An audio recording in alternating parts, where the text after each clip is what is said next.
One of the cool things about this gig has been the opportunity from time to time to attend events and get to check out games early. What can be interesting about this is that you can see earlier iterations of titles that may be rough around the edges, but you can tell will be a success. Now, it turns out you're not always right about those hunches, but it's still fun to see things evolve. There's another category of what you see, though, and it's the one I see depths of Sanity falling into, having played it at PX East more than once in different years. In its case, there just seemed to be some uncertainty on how it would turn out, and to some degree that feels consistent with the game that is launched on Switch.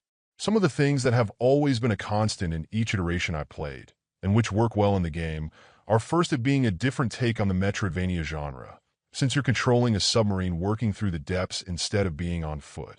Your sub is generally quite nimble, and as you progress you'll accumulate upgrades that will further improve your ability to dodge trouble and navigate through tougher sections with rougher water or conditions. The second, and this relates to the genre, is that the level of shooting you do in the game is quite a bit higher than what is typical.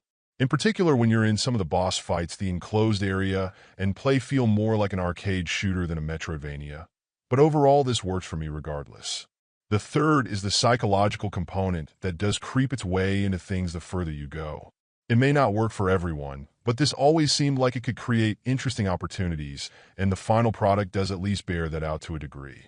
In terms of the less positive things, I can see where some less adept gamers could be put off by the feel of the controls. Since you're underwater, you'll need to do things like take your momentum into account as you maneuver around.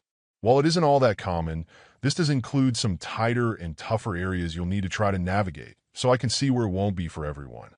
I'd also argue that the pacing and elements that truly draw you in may take a little too long to get moving, so some people may tire of the style of play before they fully appreciate the experience.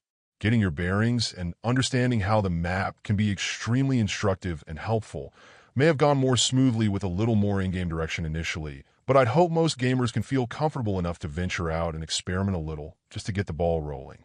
In the end, there are some ups and downs here, with perhaps not every aspect of play being a home run as an idea or an implementation, but it being clear that the developers were at least swinging for the fences.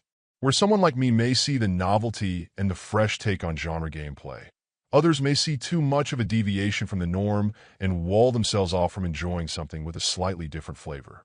But if you like to check new things out, this is a great game to give a look to. Overall, my final score for the game ended up being an 8.1.